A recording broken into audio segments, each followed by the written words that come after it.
એવી છે ને આ કરશો કે નહીં? ઈમાનદારી રાખો જીવનમાં. શું કીધું? કોઈ નહીં જોતું પણ માતા જોવે 24 કલાક. ચોરી કરો ને અંદર કોને કોઈ નહીં જોતું, માતા જોવે છે. તમારી કુળદેવી જોવો, મેરડી જોવું અને મારો રોમય જોવો છે. જોવો છે ને?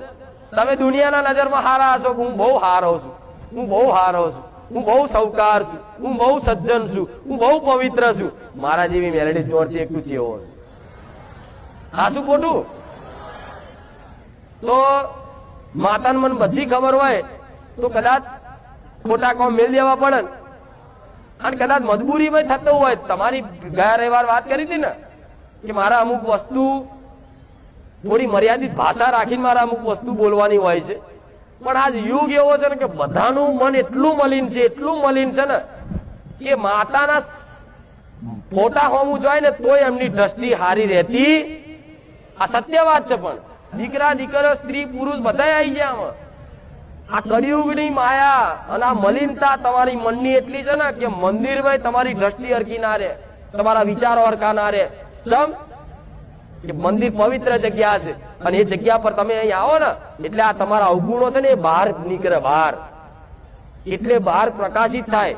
જે બહાર નીકળતું હોય ને એ બહાર દેખાય નહીં, પણ વિચારો આવે ને તો તમારે એવું નહીં માનવું કે મારા વિચારો આવા છે. તમારે એવું સમજી લેવું કે આ જગ્યાએ હું મંદિરમાં જ્યો ને તો મંદિર કે કોઈ ધામે જ્યો ને તો આ પવિત્ર જગ્યા છે ને આ પવિત્ર જગ્યાની જવાથી મારી અંદરના અવગુણો છે એ બહાર નીકળે છે. એ વિચાર ન છે તમે પકડી ના રાખતા, મારા વિચાર છે. એ વિચાર આ કળિયુગના માયાના છે. શું કીધું? આ વિચાર કળિયુગની માયાના છે. ચમ આ કળિયુગની માયા કોઈને ભક્તિના માર્ગ ઉપર સફળ થવા દે બનાવેલી જ છે. ભગવાને જ બનાવી છે માયા. પણ જેના આનું જ્ઞાન હશે એ બચી જશે, નકર બીજા કોઈ બચે.